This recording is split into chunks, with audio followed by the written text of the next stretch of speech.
Hello, and welcome to Postcards from Palisade, the podcast that shares a snapshot of the people and places that make this slice of Western Colorado wonderful. I'm Lisa McNamara. Today I'm talking with Kathy and Scott Gilbert about all the projects they have in progress right now. Besides the Cygnus Coffee bus that we all know and love, they're also working on the new Sempre Caffe in downtown Palisade, a yet-to-be-named ice cream truck, longer-term projects at their G Road location by the high school, so many other things, and one more surprise thing. Wow, so it's so much more than I even realized. It really does sound like a lot when you put it like that. It's like, oh, I'm not that busy. Is that everything? Yeah, I think that's it. We're working harder than we probably ever worked in our lives, but it doesn't feel like it. But it doesn't feel like it. It's fun work. Like, I'm building this thing, I'm making this thing happen, and I get to be creative, and I get to try this thing, and if it doesn't work, then fine, I won't do it again, but at least I tried. What's the worst that can happen? Yes. It can blow up, you fail. Okay. We also chat about what they love about owning a farm, because yes, they do that too. You own 30 acres here in Palisade, you're producing something. Mm-hmm. You're actually making the land produce something for people to have to eat. And that's the coolest thing, yeah. We like producing and growing versus just sitting and observing. We're not good at observing. We're just passive. Not our thing. And why the business community in Palisade is so great. One thing that's unique about Palisade is they're not 100%, but there tends to be a cooperation among the different businesses and the different people that own those businesses. It's not catty and backfighting. Right. All boats rise when everybody cooperates, and you'll see more of that from us with others in the community as we open these things. If we all succeed, that's for the better of everyone. It's the town we want to succeed. All that and more on today's highly caffeinated postcard from Palisade.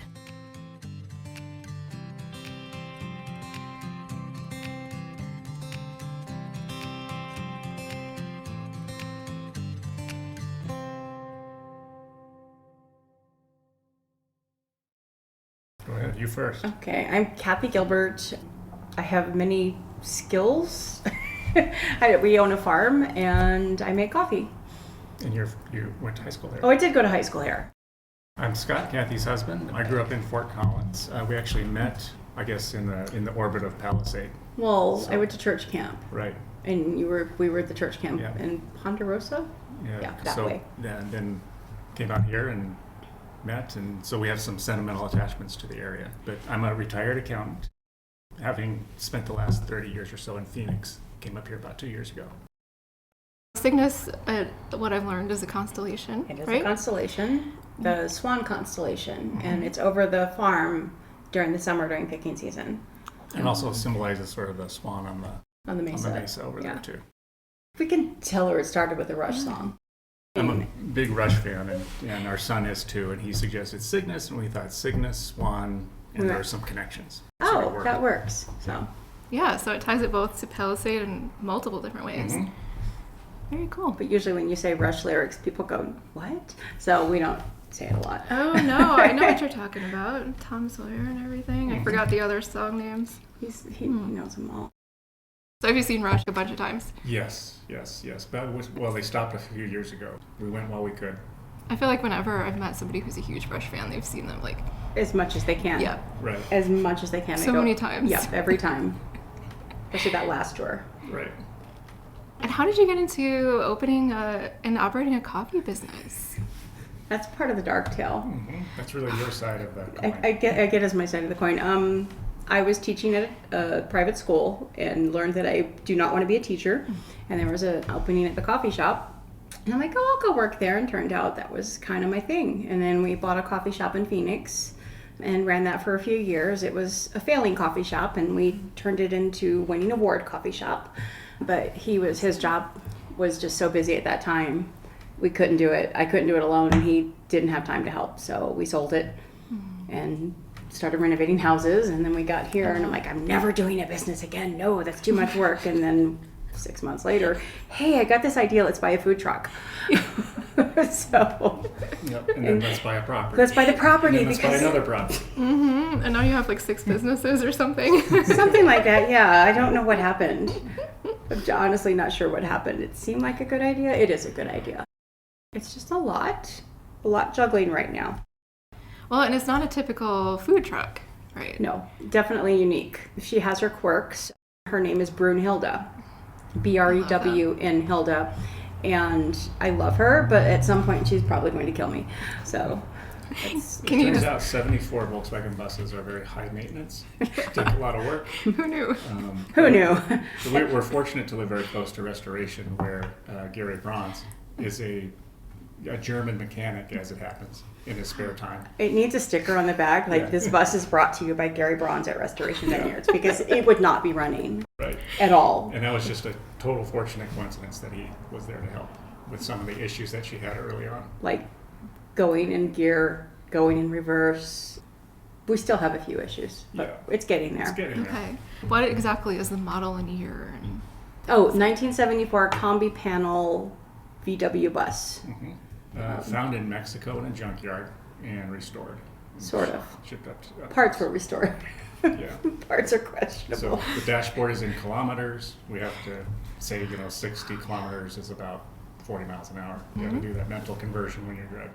I got her up to 80 kilometers today, and it was terrifying. I'm like, I'm not going to do the math. I'm just not going to do the math. And every time you find your gears, it's in a little different spot. Oh, yeah. How did you find her? I was shopping on usedfoodtrucks.com, and there was somebody who had taken a VW bus and turned it into basically a non-legal food truck. They'd stuck in like a home coffee brewer, and they're like, look, this food truck is for sale. And I'm like, no, that's terrible. But maybe there's something better. So I Googled VW bus food trucks, and I found two companies. One does these plastic replicas out of LA that don't drive and you have to tow, which defeats the purpose. But the LED roof goes up on lifts, and it's really cool. And then the other one was a company out of New York that will build them to your specifications. And so we went with that one, hoping to drive it, and she sort of does. She should not go more than 5 miles outside of her radius, though. Fortunately, there's plenty to do in the 2-mile radius here. Yeah, exactly. Yeah, you have a regular route, or kind of going around different businesses, and then you're back here in between. Yes. Seems like, yeah. So, Sing Up the Sun, I kind of came over and ordered coffee, and there is this couple ahead of me that basically just came over to talk about the bus. Yes. How often does that happen? When Every people day. are driving by and they're just every day. They will stop and come over, take a picture with the bus. We talk about the bus, and usually they had a bus, or they had a friend who had a bus, and they have camping stories in it, or they did this in it, and they tell me their bus made it all the way across the country, and I'm like, yeah, that's not my bus.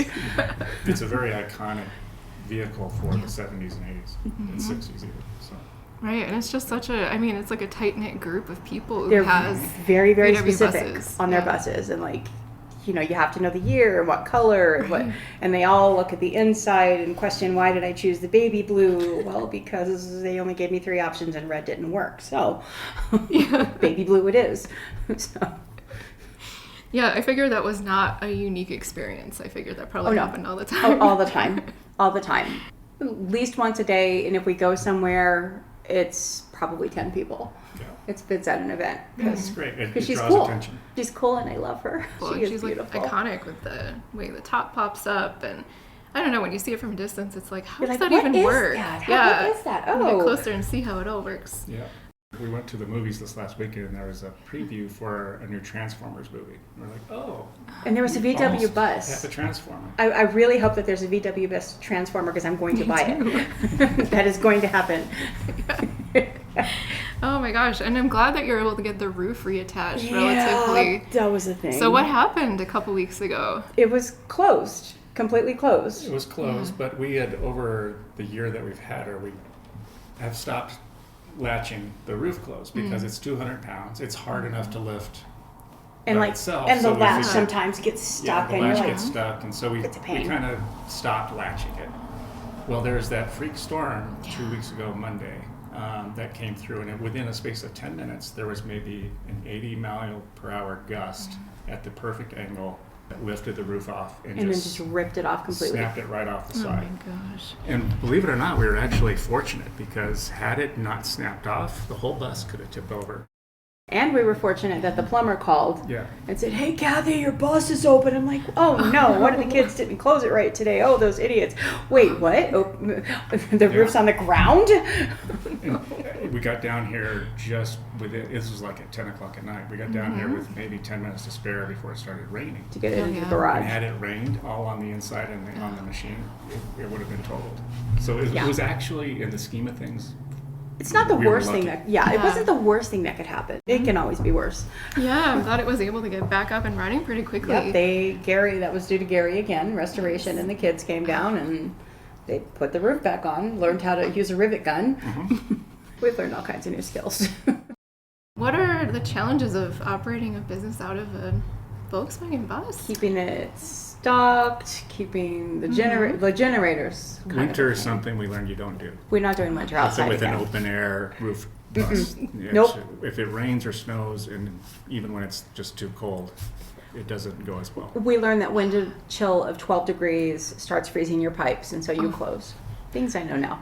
So soon that won't be as much of a problem, That's right? part of why we needed a permanent roof going forward. Yes.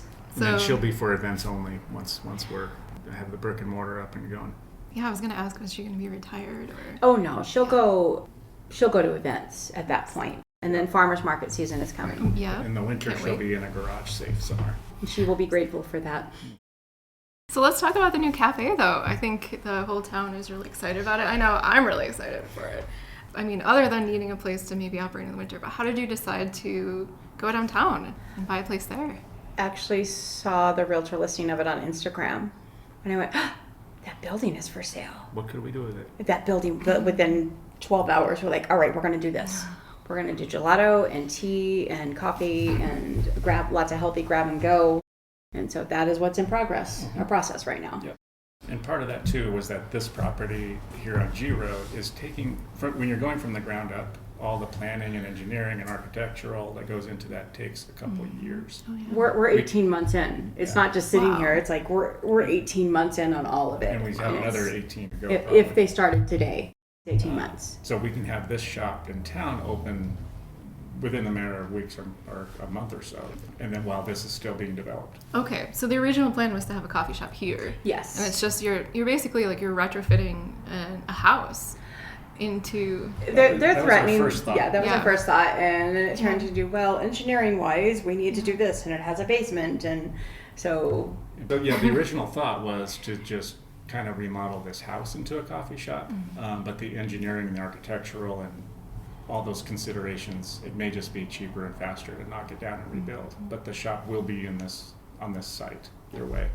so this where we're sitting right now will be front of house. The coffee bar would be along the equivalent of where that wall is, but then they're basically doubling the size of this building going out the back. And that's where the kitchen will be. And it's easier to do that because then it's on slab, it's poured, it's all new going in. But that is the plan for that. Right. Amazing. Right. So the town location, just someone might ask, why do you have? Why are you gonna- doing two? Why are you gonna Yeah, have two? I was gonna ask that, just like that too. Yeah. And really, they're two Crazy. completely different concepts. The town location is going to be a little bit more of an upscale vibe, somewhat more dessert oriented. We'll have plenty of food options too, but a little bit more emphasis on gelato and tea, and kind of a dessert feeling there. And it's going to serve people in town, whether they're residents or just coming into town for dinner. There's not much there after 5 o'clock at night. Oh, tell me about it. And you want to go have a dessert after dinner, we'll be there for you. We're taking the entire backyard of it and turning that into a courtyard with a fountain and covered seating and just a good place to hang out when the weather's nice.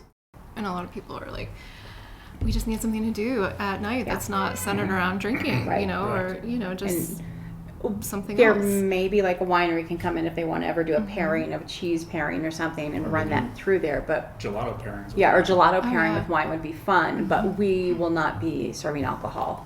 I don't want to go down that path. And there's a lot here. There is a lot here, and lot I here. think just having that, just having something else to Yeah. do at night will be a really nice thing for the community. Yeah, exactly. And this location on G Road will also be something to do at night. A little bit more of a market vibe. It'll be somewhat more food oriented with more emphasis on ice cream as opposed to gelato, some grocery items, and also we're planning to have third-party food vendors rotating through here. We've built out the kitchen, designed the kitchen and built it out so there can actually be more than one chef in there. So if somebody wants to take their food truck and try a brick and mortar, they can come and try it. So it's like It's almost like a rent food hall or something. Kind of, along the lines of a food hall. that's exciting. Yeah. So more opportunity, because build outs are very expensive and you don't know if your thing's going to work or as a brick and mortar or if you should stick to food truck. Yeah, It's exactly. you just don't know. So. Exactly. So food hall is a good term because Yeah. it'll naturally serve the high school. There's events here almost every night where families are coming down, parents are coming down. It'll have, of course, the road traffic in the town itself. So, 2 locations, but 2 very different angles. Our goal is, yes, we want something that the tourists like, but we really want something that the town likes because we live here and we want something for the town more than anything else. And we will be open in the winter. And we will be open in the winter because we will Yay. not be on a bus in the freezing with that freezing steel counter. We will be inside and warm. And we're really looking forward to that. The Sempre Caffe, you're thinking will be open this summer at some point? Yes, it will be open this summer. We're going as fast as we possibly can. As fast as the permitting allows. Yes, as fast as the yeah. permitting allows us. Yes. I've been peeking in the windows every time I go by, and I see you know, the trench. It's like, oh look, there's floor. dirt in a big pipe. Wow, that's attractive. Yeah. Was that something you thought you'd have to do? Oh, or we knew was we would that a have to. surprise? Yeah. Okay, Oh, that's no, It's that's going not. from an art gallery to basically a restaurant. So It's not going to be, we won't be cooking in there per se. We will be doing a lot of salads and sandwiches and prep. But even with that, you've got to have a food prep sink.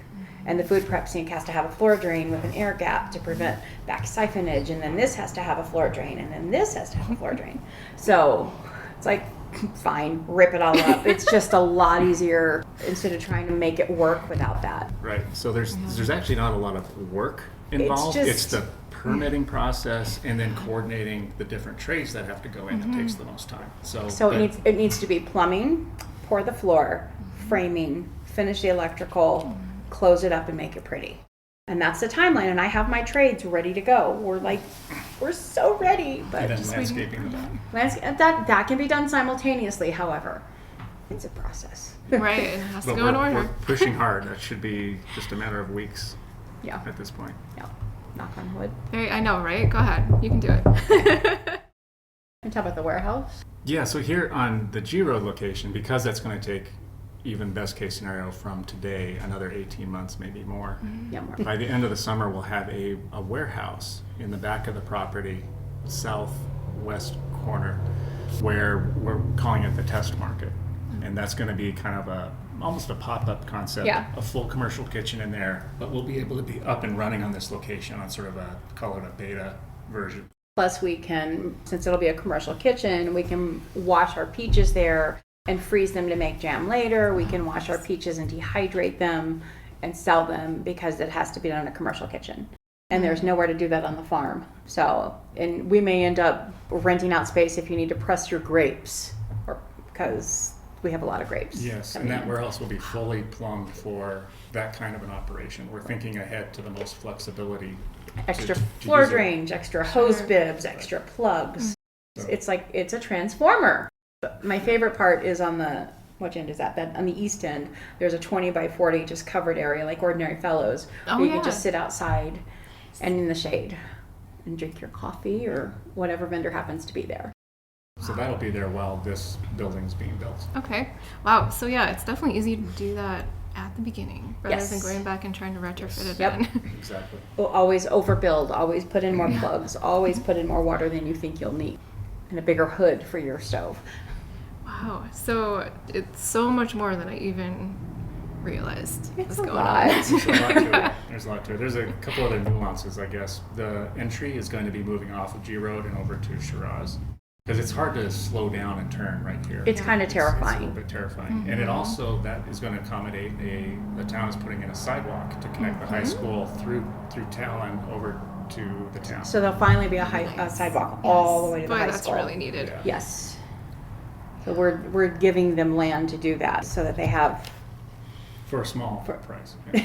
Yeah. Yes. We haven't discussed that yet, but.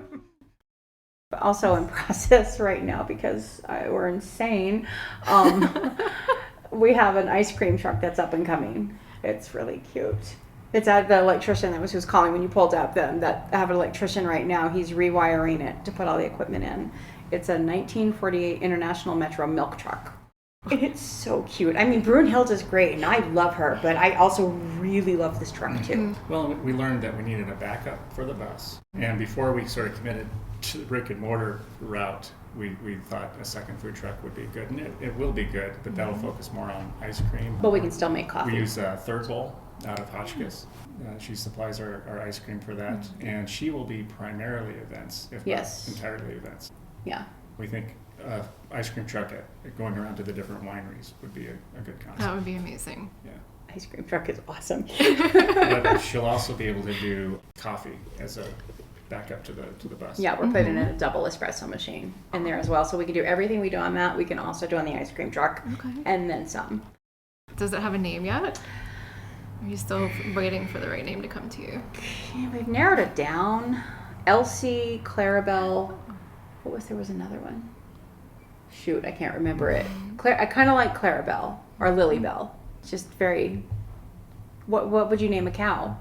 Well, yeah. Yeah, like what would you name a cow? Yeah, Elsie the cow is the. I think it's Borden's. I might get sued. Borden's. You didn't hear that, Borden's? So back to the shop downtown. Are you going to keep the exterior paint color? No? No, we're painting probably more in line with like our logo colors. The navy and then a cream, and then where the red spots up there, we're looking at like a deep burnished peach. So that way I can add copper highlights inside because that would look really good. And it may always be known as the turquoise building. Yeah. Right. So it's vibrantly turquoise, red, and yellow? Green, lime green. Lime green. Lime green. Today. Yeah. Very Easter egg. Yeah, but we will be repainting the whole thing. I bet though in 10 years she'll be like, oh yeah, you know the turquoise building next to Pesh? Oh yeah, that one. Things don't change here. No. When that's up and running, what hours do you expect to be open? Do you know that yet, or are you still working it out? 8 a.m. for sure. What's questionable is how late on weeknights.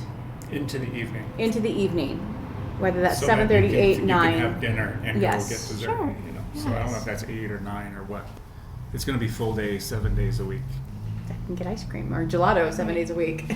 Right, and there isn't anything like that right now. No, not so right now. That's awesome. And we'll be we will be able to do coffee in all of the drinks we do on the bus, but we're also focusing on being very tea heavy with about 35 different kinds of loose leaf teas and have a big variety there. Yeah. You don't see an actual tea shop on this side of the Rockies. My daughter-in-law is like kind of the tea expert, so we're letting her run with it, and she's like, I have this one, and she has excellent taste, so we think you'll like them. So you've got a lot. So you're gonna you'll have the coffee bus, the ice cream truck, cafe downtown, warehouse here, working on building out a bigger space here, and you have an orchard. We have an orchard and a vineyard. Yes. With 2 Airbnbs. And Airbnbs. It really does sound like a lot when you put it like that. It's like, oh, I'm not that busy. Is that everything? Yeah, I think that's it. But we have 3 kids that help us too. Yeah. It's kind of a family-run thing. It's not just the 2 of us. We hire them to go clean. They get to clean. That's their job, and they work on the bus, and they'll work on the truck. And our farm is leased out to the Ruckman family. We're not out there in the fields toiling. It's Because we don't know what we're we don't doing. know what we're doing. We're urban. We're very urban. We definitely don't know.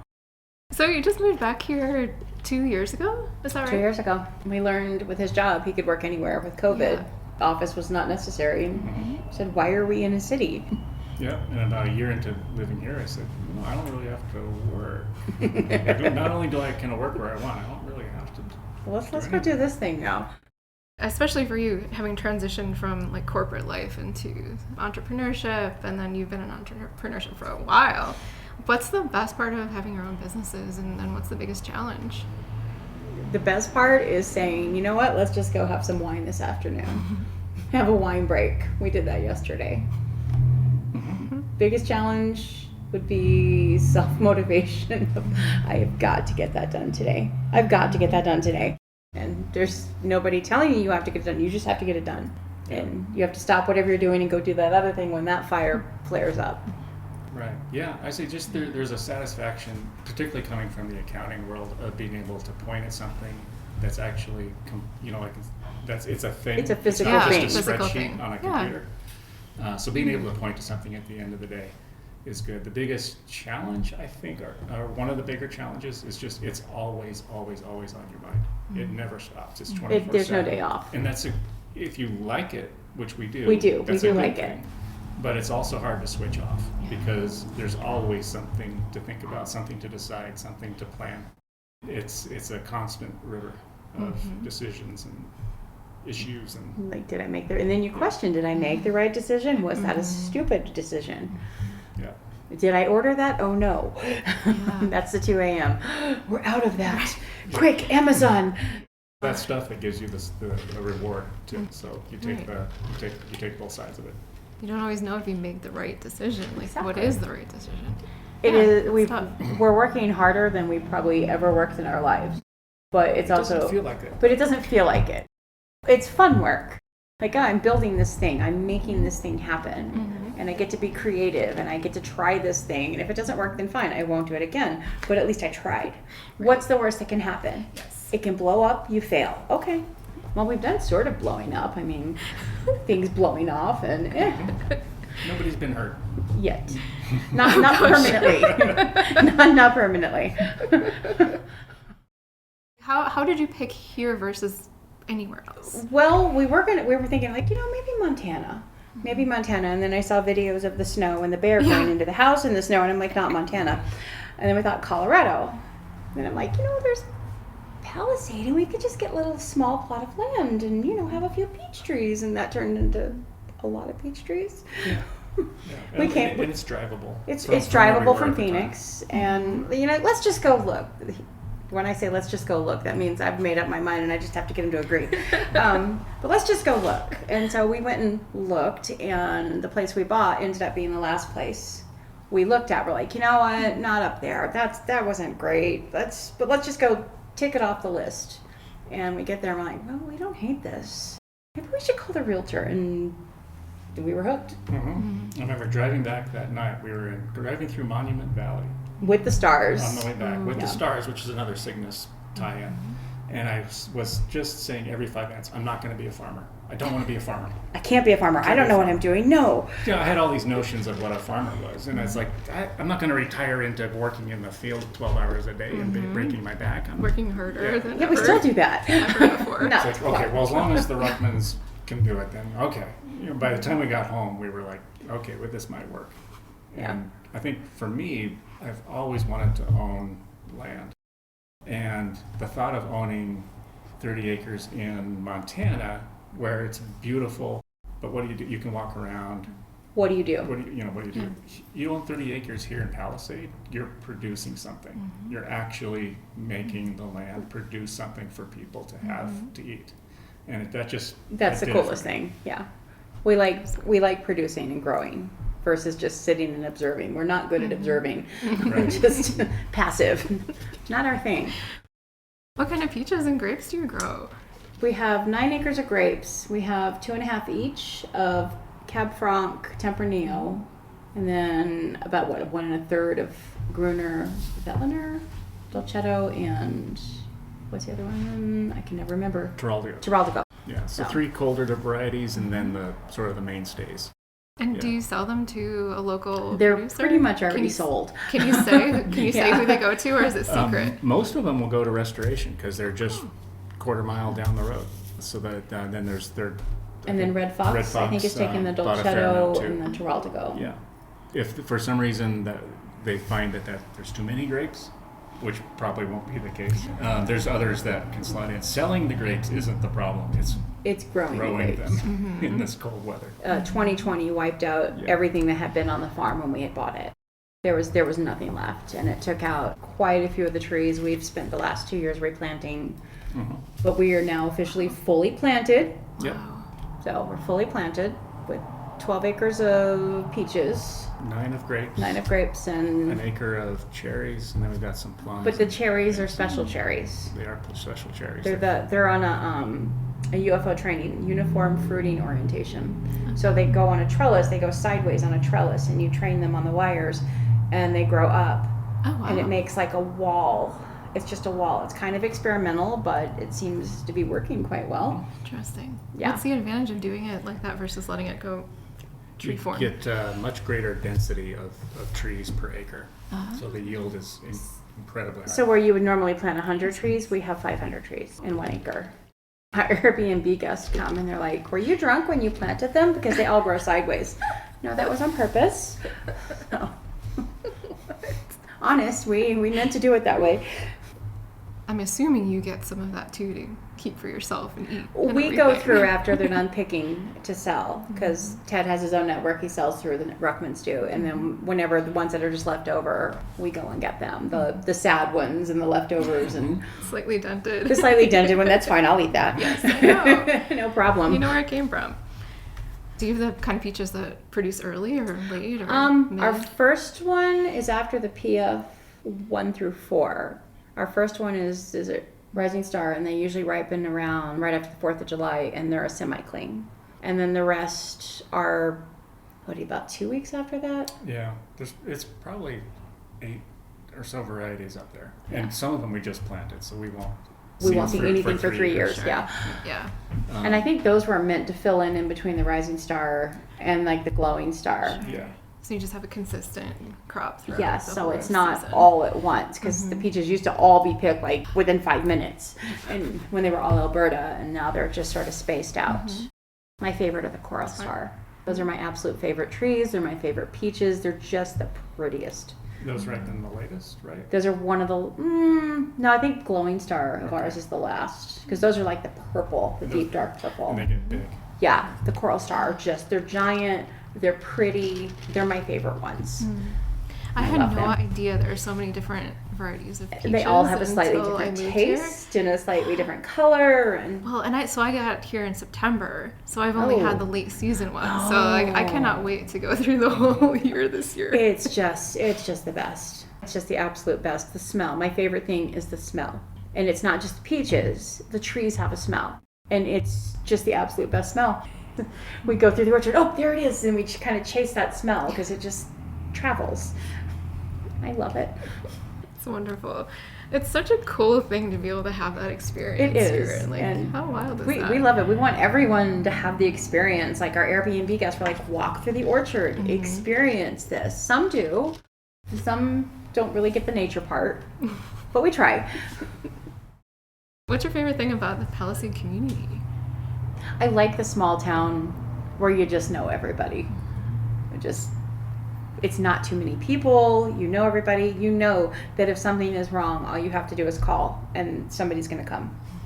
Somebody's going to come and help you. Yeah, everybody here is so friendly, and it is such a close-knit community. Yeah. In Phoenix or in Denver, where we've lived, You don't know anyone. you go a block from your house, and it's strangers everywhere, which is okay. But it's a different feeling here. When you feel like you really are part of a community, not just living in a city. I was talking with some friends last night. We lived in Chicago for a long time, and then they still live there. And about how they kind of look at our Facebook things, and they're like, wow, you know a lot of people, and you're doing a lot of things, and it's been really fast. And like, and just thinking back on how different that was, because you had that anonymity, and I'm not going to be able to say it. And then Anonymity. anonymity. You had that anonymity. That's a hard one. Where, you walk out the door and you kind of intentionally don't look at people. Yes. You just go about where you're going to get there, and then, it's such a different feeling and a different way of living. Yeah. And on the business front, one thing that's unique about Palisade is they're not 100%, but there tends to be a cooperation among the different businesses and the different people that own those businesses. The farmers cooperate with each other and help each other. The wineries help each other and refer to each other. It's not catty and backfighting. Right. And that's, all boats rise when everybody cooperates, and you'll see more of that from us with others in the community as we open these things. But that impressed me a lot. It's not just a zero-sum game. It's everybody's cooperating to make it work for everyone. Yeah. Because if we all succeed, that's for the better of everyone. Like, Absolutely. it's the town we want to succeed. It's not just about you, it's about the Right. town, which is cool. We had in Phoenix, it was very much a big city, and we had our coffee shop there, and a lot of rude people is the best way to put it. And I was like, I never want to be in the public again. I never want to be at the counter after just so many horrible, mean people. And then we were here, and I was like, people are different here. It's different, and they're pleasant. And our one son, he worked for us there, and he and his wife just moved back here to come work on the farm, and he's worked the bus, and he's like, everybody's really nice. What is that? I'm like, yeah, I know. That's why we're doing this. It's because they're nice and pleasant, and it's a really. I love going to work. Before I kind of I don't want to go behind that counter. Because you're going to get yelled at. I'm going to get yelled at, or I'm going to have a coffee cup thrown at me, or a spiteful Yelp review because I didn't give them something free, and I'm just like, I don't want to do that. No. And now they're all just nice, and that's just so refreshing. Right. Right, it's just a better way to live. It really is. I mean, how can you be mad here? You got great views. It smells great. There's fruit and vegetables everywhere. It's just awesome. And wine. Yeah, right. So much good wine. I don't know if I ever would have learned this if it wasn't for Sing Up the Sun, but you have an amazing singing voice. Oh, Lord. It was absolutely incredible. Thank you. Did you ever sing professionally, or is it a hobby? Or? College. You majored in... I majored in opera, yeah. That was like another life.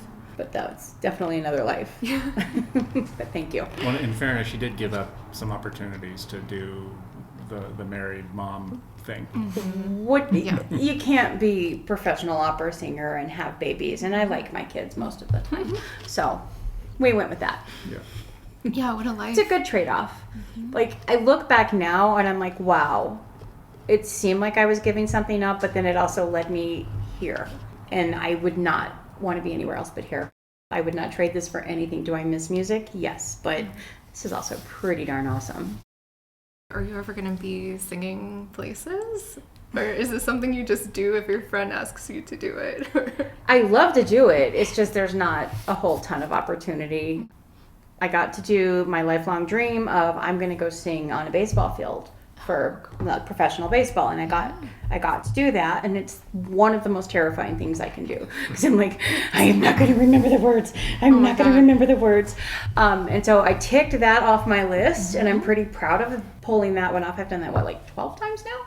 Oh, wow. Yeah. National anthem? Yeah, national anthem Amazing. at the spring training games. Spring training in Phoenix is a big thing. I would go and audition. I never made it to the full, like the actual games. I just did the spring training. Well, you've done it once and I did do JUCO last year, and that was pretty fun. So just fun. I miss singing, and especially with a group. And COVID kind of killed a lot of that, because I had a group of friends and we would just hang out and do that, and then they shut everything down. Mm-hmm. So we miss that.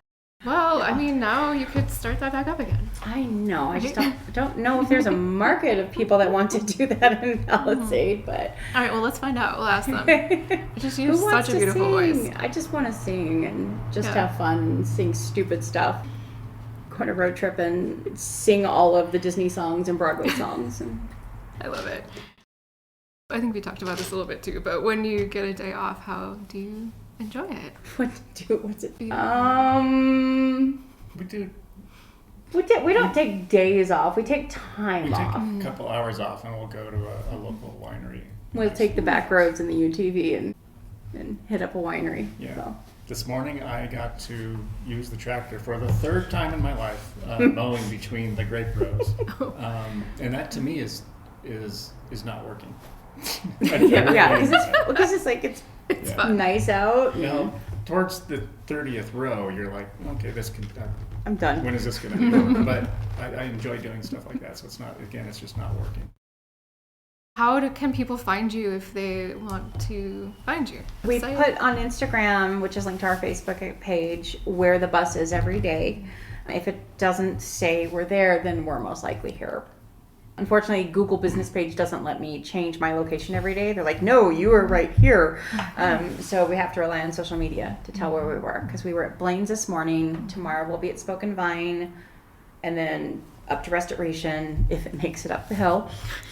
And our central sort of website. We do have cygnuscrossing.com. Mm-hmm. That is our website, and it has all the crazy that we're doing on there as well. And links to the Instagram account. Oh, we are taking over Oh, Yeah, Anne okay, is one selling more us. Yeah, we do have one more thing. Oh my goodness. The Percy vending machine that's out inside of out by Ordinary Fellows. yeah. Anne asked if we wanted to buy it from her, and that's in process. Cool. So we'll be taking over that. It will stay at Ordinary Fellows until the tea shop is open, and then we will move it there because it'll do better inside. But since we're open so many hours, there'll be plenty of access to it. That's the Palisade right The now, Palisade, right? yes. Right. Yep. Cool. Are you going to keep the same kind of local artists? We're doing our best to get as many local artists in there as possible because it's like it's a very finite space and the things have to fit in there. So it's like, do you make tiny art? All right, we are your people. Yeah, can you? Yeah, Right. can you make that a little bit smaller? And we need it to package no thicker than this so that it can fall down properly. Yeah, that's Yeah, some constraints. Anne's showing us everything. Yeah, we'll probably have that as of Maybe next week? early next week. Yeah. Oh, that's fun. Yeah, so that's in process too. Everything's in process. It'll feel good to start Like, opening well- some of these things. Right. Yeah, Yeah, the exciting. ice cream truck, knock on wood, again, should be up and running within a month. So Fantastic. Followed by the town shop. followed by the warehouse. The warehouse, and then followed by this market. Many moons from now on this. Yes. Well, I'm really excited. I'm excited for everything. Yay! And I thank you so much for taking Well, some thank you time for to talk having to me. us. Yeah, This thank you. is- Yeah, I really appreciate it. When talking with Kathy and Scott, it's hard not to catch their infectious enthusiasm and excitement for bringing tasty things to Palisade. As I was leaving after our chat, Scott shook my hand and said goodbye with such a sincere, "You're welcome here anytime." Fingers crossed the downtown location's permits get sorted out soon, so I can take them up on that. Also, if there's anybody out there who wants to sing fun songs with Kathy, now you know where to find her. Are you enjoying this podcast? There are a couple ways you can let me know. You could leave me a rating or review on Apple Podcasts, or a follow or rating on Spotify. That helps other people find the podcast, and I'd really appreciate it. If you aren't enjoying the podcast, I'm guessing you haven't made it this far, but if you have, shoot me an email at lisa@postcardsfrompalisade.com and let me know what can make it better for you. No promises. The Postcards from Palisade podcast is available on all major podcast distribution platforms. Find us and subscribe now so you never miss an episode. Latest episodes and links to more information are also posted on the website, postcardsfrompalisade.com. Thanks for listening. With love from Palisade.